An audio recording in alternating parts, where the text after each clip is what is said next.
Góðan og náðan og velkomin í Pennan Eymundsson Akureyri. Við skulum fara í bókahornið. Í þessum þætti ætlum við að fjalla eina frægustu unglingasögu seinni tíma, Sölva saga unglings og framhaldið á henni. Við tölum líka við höfund þessara nýju ljóðabókar Upprissu og ætlum að leika okkur með limrur í lok þáttar. En byrjum á því að fjalla mikilvægi barnabókmennta fyrir íslensk börn og ungmenni. Brynhildur Þórarinsdóttir kemur til mín hér eftir augnablik.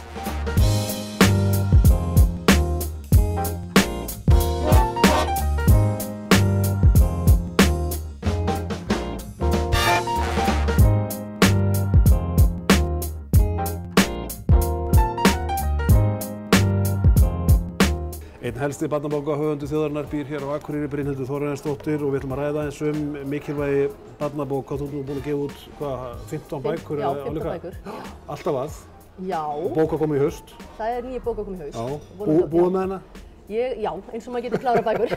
Ég er búin að skila handriti og það er verið að hanna kápu. Akkurat, alltaf er gaman. Já. En Brynhildur, þú þekkir þennan málaflokk mjög vel. Já.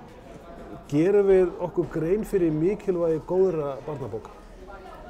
Þetta er mjög snúin spurning. Hún er jafnvel erfið? Já, hún er erfið sko, því að sem betur fyrir gera margir sig grein fyrir því. Það er til dæmis mjög gott starf unnið í langflestum skólum. Kennarar duglegir að reyna að fá börn til að lesa og halda að þeim bókum. Höfundar eru sífellt fullt af flinku og góðu fólki að skrifa barnabækur. Samfélagið mætti vera duglegra. Við mætti vera duglegri að kaupa og gefa barnabækur og halda bókum svona almennt að börnum á heimilum og jólabóðum og svona. Fjölmiðlar mætti vera duglegri að hampa barnabókum. Það er svolítið látið eins og þær séu einnota og rétt hægt að hendi það sumum vera stuttum dómum fyrir jólin. En sko, sem betur fyrir eru jákvæð merki og það var nú bara núna í þessari viku verið að afhenda úr nýjum barna- og ungmennabókasjóði til útgefanda. Auður, heitir það sjóður? Já, Auður. Og það er verið að styrkja sko útgáfuhliðina og svo vonandi verður það til þess að höfundahliðin styrkist líka. En þetta er hins vegar sko, þetta eru viðsjárverðir tímar. Krakkarnir lesa mikið úr símanum sínum, tölvunum. Við skulum ekki vera að blóta þeim miðlum allt of mikið, það er hægt að læra af þeim, en sko bókin, þegar maður var krakki, maður sko sökkti sér ofan í bókin og fagnaði því að það kom kannski mynd á 10 blaðsíðna fresti. Þarna er heimur sem sko má ekki vanrækja. Á bókin sem slík endilega undir högg að sækja á þessum síðustu og skrýtnustu tímum, eða er hún góður valkostur við símann, tölvuna? Hún er nauðsynlegur valkostur. Því að í bókinni sko, þá fá krakkarnir orðaforða sem þau fá ekki úr þessum skyndilestri. Akkurat. Og bókin örvar ímyndunaraflið og sköpunarkraftinn því að þarna eru við sko með bíómyndina og Netflix-seríuna í höfðinu en ekki matað ofan í okkur. Hún er gríðarlega mikilvæg fyrir sko viðgang íslenskunar og ef við fáum ekki krakkarna til að lesa núna þá fáum við auðvitað enga bækur í framtíðin, það er enginn sem skrifa bækur í framtíðin, þannig að við erum svolítið núna á einhverjum tímamótum að við verðum að styrkja bókaútgáfuna, viðhaldinni, en á sama tíma sko megum við ekki vera að otina krökkunum sem einhverju sko bragðvöndu lýsi. Því þau verða auðvitað að uppgötva að hún er skemmtileg og gefandi og þetta er vandratað. Og alveg svo segir sko við megum ekki teflinu upp sem einhverju andstæðu tölvu eða síma. Þetta getur alveg hæglega unnið saman. En þegar þú fer út í feltið, fer út í skólana og lest fyrir krakkana, finnurðu alltaf sömu uppljómunina, sagan, ævintýrið á alltaf stað í hjarta af fólks? Já, algjörlega. Og það er ótrúlega gaman sko, við barnabókahöfundar gerum mikið af því að fara og heimsækja skólahópa og krakka og það er alltaf gaman að sjá sko blikið sem kemur í augun og þau verða dolfallin og sitja og hlusta og svo eykur þetta svo mikið áhugan, sko, það er eiginlega sama hvað höfundur kemur. Þau fara á bókasafnið, spyrjum bækur eftir þann höfund, spyrjum aðra bækur. Þannig að sko eitt leiðir á öðru, svo farið að spreyta sig sjálf. Þetta virkjar sko alla mögulega anga sköpunargáfunar og listanrinnar. Og hvað er þetta að skrifa í haust? Ég er að skrifa fótboltasögu. Já. Ungmennabók getum við sagt. Ég er að skrifa svolítið svona stelpur í baráttunni fyrir að fá að æfa og spila fótbolta 1980. flétta svona saman við forsetakosningarnar 1980. Þetta óvænt hliðaður. Já, segðu. En alltaf er gaman. Það var mjög skemmtilegt. Færðu alltaf jafn mikið út úr þessu? Já, maður fær sko, þetta er skemmtilega vinnan mín. Svo sko kennslan saltið í grautir. Til hamingju með allan þinn höfundaferil, Brynhildur. Takk. Og takk fyrir að minna okkur á mikilvæg þess að lesa fyrir börn og láta börnin lesa á þess að það virki eins og þau séu að taka vott lýsi. Ljóðin hér eftir skammastund. Það er ekkert lát á því að ljóðabækur komi út á Ísalandi. Hér er ein ný upprisa eftir Stefán Þór Sæmundsson. Gríp niður í eitt ljóð hér á blaðsíðu 35 sem heitir Dagfinnur. Finnir þú dag að kveldi kominn, máttu kasta honum inn í nóttina, því hann kemur ekki að gagni lengur. Svo leitir dæmigert ljóð fyrir þessa góðu bók, Stefán. Til hamingju með hana. Þakka þér fyrir. Þú ert alltaf virkja. Þetta er þín önnur bók. Já, þetta er mín önnur útgefna ljóðabók. Einmitt. Já. Hefur ort mikið í skúffuna? Ég hef ort í skúffu og reyndi að væri fastur í svona tækifæriskveðskap. Það voru ásatíðir, afmæli og ýmis tækifæri og ég svona var ekkert endilega að sinna skálda gyðjunni heldur. Bara brakfræðinni og tækifæri. En hvað rekur mann til þess að gefa út ljóðabók? Þetta er einhver löngun til þess að fá svona endurkast frá lesendum? Já, mér var eiginlega ekki sjálfrátt með þetta. Þetta kom, bara gaus upp. Það svona opnaðist eiginlega ljóðæð og ég réð ekkert við þetta. Og allt í einu var ég komið með efni sem, nálgaðist heila bók. Og svo átti ég óútgeð efni sem ég setti líka inn í aðeins, sem passaði inn í. Ertu alltaf að yrkja? Að einhverju marki er ég alltaf að skrifa. En það gæti ég genna, ég er að predika það við nemendum mínum. Leikið ykkur með tungumáli, bara reynið þanþol þess. Ef að ég væri að bara sæti hjá þá væri það öfugsnúið sko. Þú ert einmitt íslensku kennari við Menntaskólann á Akureyri, þá góðu menntastofnun. Er ekkert erfitt fyrir íslensku kennara að senda frá sér sín ljóð? Kennandi ljóð alla daga. Já. Nú fara nemendur að setja þetta inn í einhverja stefnur og greina. Jú, það er dálítið ógnvekjandi. En ég hef hvatt nemendur til þess að nota ljóðform og ekki endilega hefðbundi form. Bara tjá sig og sko, ég má þá líka gera það. Og reyndar er það svo að verkefni ýmis eru með öðru móti en gamlar hefðbundnar ritgerðir. Það eru ýmis skapandi verkefni og myndbönd og leikþættir og ljóð. Og ég er að fá talsvert af ljóðum, eins og bara núna úr gömlu norrænu goðafræðinni.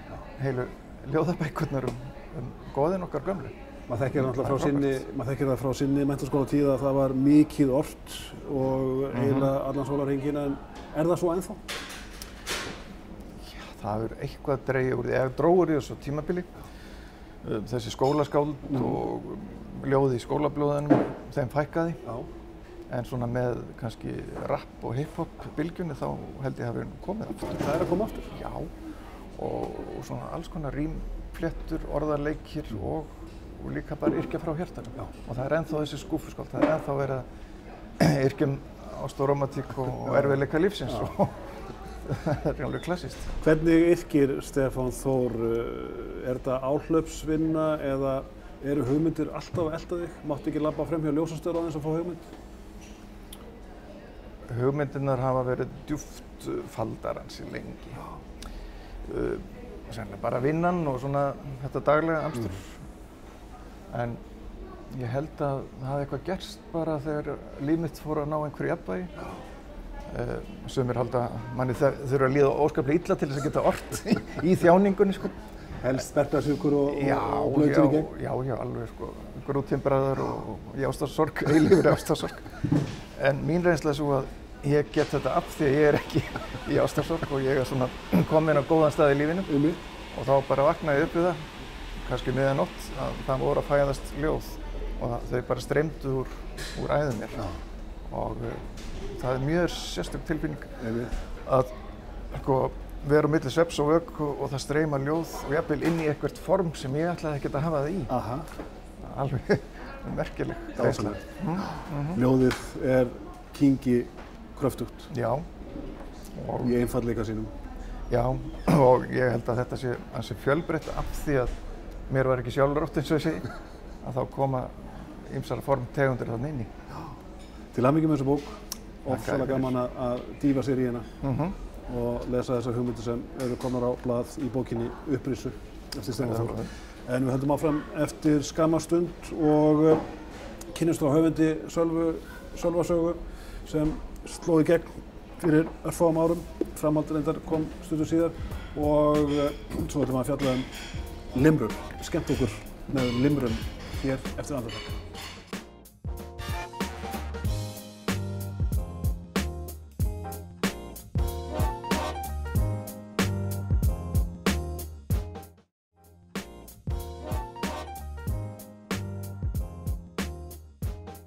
Komið sælir áhendur á nýja leik þegar að horfa á bókahotnið hjá okkur á sjónvarpsstöðinni Hringbraut og við erum að sjálfsögða að fjalla hverja bókina af annarri. Ein af þeim bókum sem hefur vakið hvað mesta athygli á síðustu árum er Sölva saga unglings þar sem Arnar Már Arngrímsson sló svolítið nýjan tón í bókum og sögum fyrir ungmenni. Óbáslega opinská bók á sína vísu. Framhaldið kom svo út nokkrum árum síðar, Sölva saga Daníelssonar og hlaut álíka góðar viðtökur. Hann er sestur hjá mér til að ræða þessa bók sem ég segi ungmenni eiga að lesa hvert og öðru. Af hverju tókst þér svona vel upp? Nú ætlum ég bara að spyrja hreint út af því að bækurnar koma sko til dyra eins og þær eru klæddar eiginlega. Já, kannski að ég hafi vitað því að byrja að skrifa á gamalsaldri, svona fyrir alvöru. Geyma þetta svo litið. Geyma þetta þess. Og síðan að taka mig góðan tíma. Já. Og að hafa gaman af öllu ferlinu. Að skrifa þetta margoft og láta það liggja og halda áfram og í rauninni hætti ekkert fyrir ég var sáttur. Já, já. Og viðtökurnar voru sko eiginlega ótrúlega sterkar. Var það ekki Stefán Máni sem sagði að þetta væri besta bók sem skrifaði hefur á íslensku? Já, svona hún sagði ein svona til að draga úr því. En mér þótti ótrúlega vænt þau ummæli. Mjög fallegt á hana. En það er sko einhver nýr tónn í þessu. Hún er, sko fyrri bókin manni var þegar ég las hana, sko hún er ofsalega hrá, sko og nánast kannski raunveruleikann sem unglingarnir sjálfir eru að glíma við. Já. Þetta er ekki skrifað yfir Nei. krakkana. Nei. Sko, þarna kemur kannski það til, náttúrulega ég hef unnið með ungu fólki lengi, þannig að maður hlerar eitt og annað, maður andar að sér talsmátanum og því og síðan hef ég mikinn áhuga á allskyns samfélagsmálum og fylgist með því öll. Maður hefur náttúrulega, maður er tveggja heima maður þó maður sé ekki háaldraður að hafa farið í gegnum sjónvarpslausa fimmtudaga yfir í sítengingu.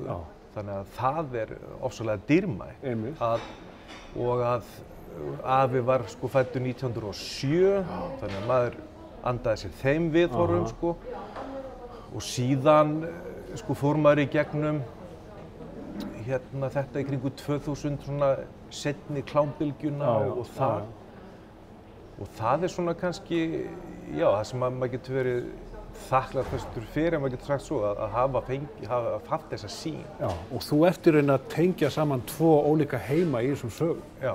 Tíma sem virðist í dag vera algjör fornöld og allar þær áskoranir sem blasa við í nútímanum. Já. Og þessi forni tími, við getum sagt sko að hann nái fram til, við getum sagt sko 86 þegar Stöð 2 byrjaði. Já, það má segja sem svo. Með morgunsjónvarp og því. Já. Að fram að því voru fjölmiðlar fáir og litlir og fyrirferðarlitlir. Og bjórinn þá bannaður? Já, og síðan náttúrulega, getum við sagt 2000 þegar svona netið fer á flug. Að þá verður stærsta bylting sem við höfum upplifað. Og menn maður tekur nú stundum debatt þetta sem vilja menn allt fara í hringi og segja sko já, voru menn ekki að þusa yfir Presley. Ég, sko, eflaust var hægt að hlusta á sko Presley 24 tíma á dag og láta Presley vekja sig. En það ekki þetta að bera þetta sama við tölvuna sem menn bera á sér alla daga og strjúka. En heldurðu, Arnar Már, að það sé einhvern veginn erfiðar að vera unglingur í dag heldur en þegar við vorum alast upp hérna á 7. og 8. áratugnum? Ég meina, þetta ekki bara áskoranir með öðrum orðum? Ég held að sé miklu erfiðar og leiðinlegar að vera unglingur í dag. Já, þú meinar? Já. Ég held bara að við sjáum þetta bara, það hafa verið gerðar rannsóknir á viðhorfum og gildum ungmenna og það eru rosalega, það er breyting til dæmis hvað það varðar. Þú veist, hvernig sérðu fyrir þér hvað þú verður og hver því markmið í lífinu. Það hjá mörgum að verða ríkur. Já.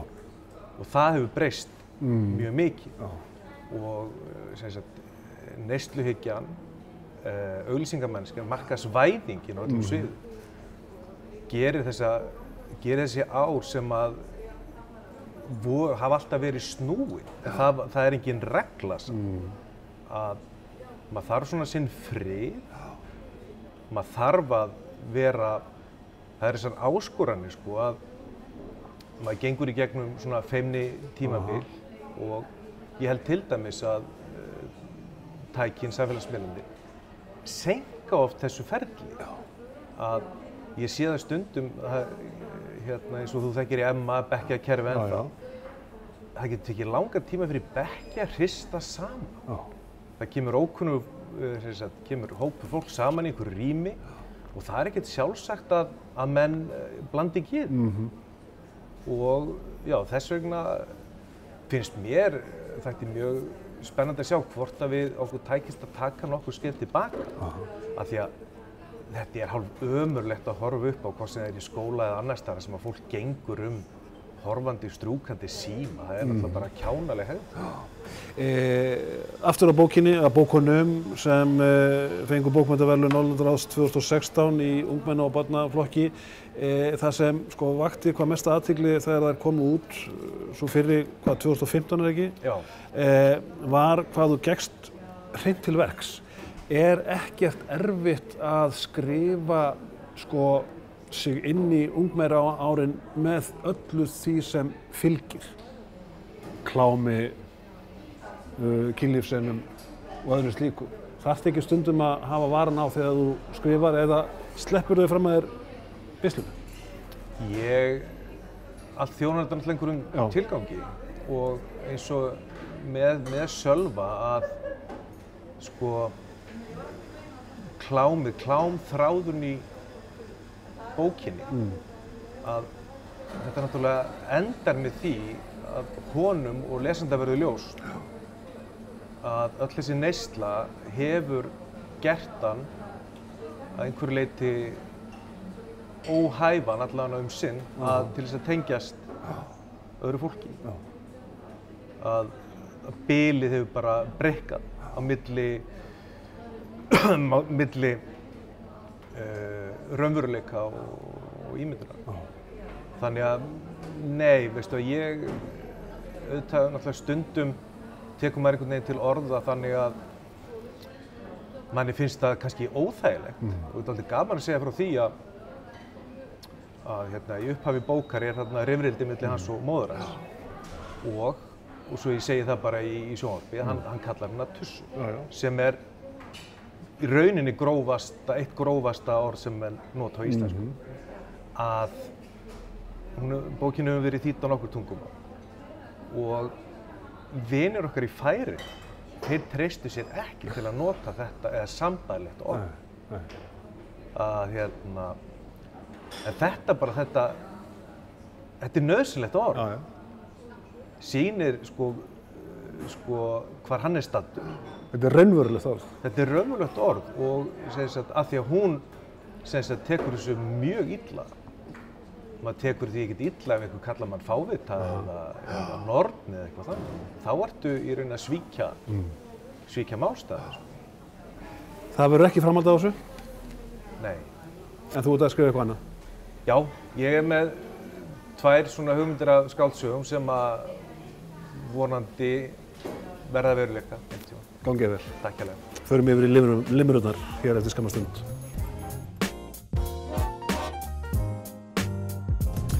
Endum þáttinn að þessu sinni á limrum þeirri skemmtileg íþrótt og Bragi V. Bergmann einn helsti limrasmiður þjóðarinnar nú stundir. Sendi frá sér limrur fyrir landan fyrir nokkur og nú komin limrur fyrir land og þjóð. Og Bragi, þetta form sílifandi. Já, það nefnilega svo ótrúlega skemmtilegt. Ég hreifst af þessu fyrir ansi, 30 ára eða eitthvað þegar ég las Limrek eftir Jóhann S. Hannesson. Þann meistara. Meistara.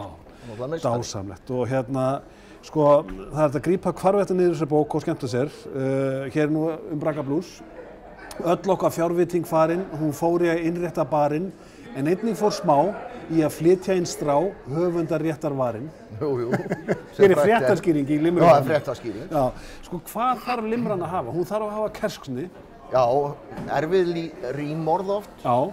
Svo líka ákveðin íþrótt að stela frá öðrum skáldum, einn og einni línu. Já, þú gerir það í þessari bók? Já, ég gerir það. Og það náttúrulega rímfall líka þegar maður býst við að orðið rími en svo gerir það ekki. Einmitt. Kannski bara til þess að vera ekki ódónalegt eða eitthvað slíkt. Og það svona fjölmargt en auðvitað það limra má hún gjarnan vera að fyndi. Já, og hún oft sko dálítið klámfengin. Já, stundum. Ég svona að reyna að halda mig, það hérna limra Viagra, en hún mjög siðsamleg. Einmitt, ég skal bara fara með hana. Viagra fekk ég í vinning, vaxandi fer nú mín stilling, sálarsár gréru og samfarir eru nú annað og meira en minning. Já, og þarna náttúrulega formálunum sko taka skýrt fram að þetta náttúrulega orti orðastað vinar míns. Við þekkjum þetta ekkert strákarnir sjálfur. Nei. Og já, og þarna kem ég að ýmsum hlutum eins og til dæmis hvað þetta leggst á sálinn á mönnum og framvegis, sálarsár gréru. Akkurat. Og sko þú yrkir jafnvel sko veikindi þín. Hér vísa eða limra sem hljóðar svona kannaðu þreifaðu Kristu.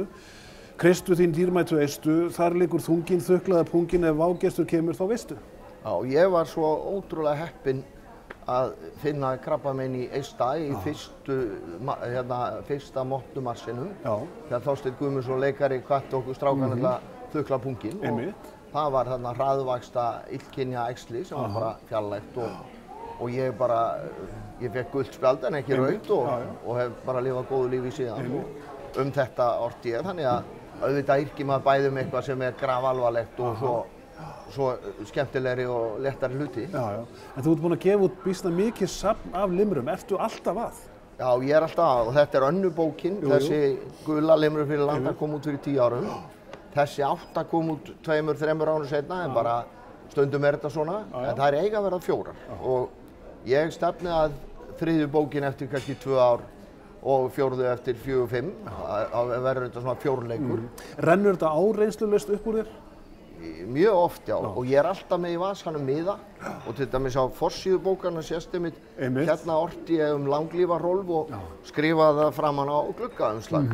Hérna frímerkið og glugginn og svo fer þetta í vasan og svo fer þetta inn í plastmöppu og svo seinna inn í tölvuna þegar ég hef tækifæri til. En ég get aldrei sest niður við tölvuna og búið til limru. Það bara ekki hægt. Lestu fyrir mig eina limru bókinni sem fjallar sko hvað maður getur stólið miklu í einni stuttri limru. Já, og það til dæmis ein hérna sem heitir sko þrístólið. Já. Og svo formáli með öllum limrunum, þetta eru 100 limrur í bókinni eitthvað sliðis og hér segi ég til dæmis að ég stel frá Tómasi Borgarskáldi Guðmundssyni. Ég stel frá Sigurði Þórarinssyni jarðfræðingi úr Kötukvæði, reynda bara nafninu. Og svo stel ég úr þessu vinsælasta Eurovision, Eurovision lagi okkar Íslendinga. Í öllum könnunum það bara besta lagið. Og útkoman svona ástarlimra. Hún ný orta auðvitað en út af þessum þrefaldastuldi þá eins og allir kunni þetta. Og hún svona, það hvað vera fallegt í Kína. Hjá Kötu þar átti ég mína albestu daga. Það önnur saga, en núna ertu hjá mér Nína. Það svolítið svona flókið og skemmtilegt. Bragi V. Bergmann, bestu þakki fyrir að kæta okkur með limrum. Takk fyrir að bjóða mér. Limrur fyrir land og þjóð. seinni bókin, þær verða 4. Segjum þetta gott að þessu sinni, en þangað til í næsta þætti, endilega lesiði limrur, ljóð og allt gott innan bókfells. Verið sæl.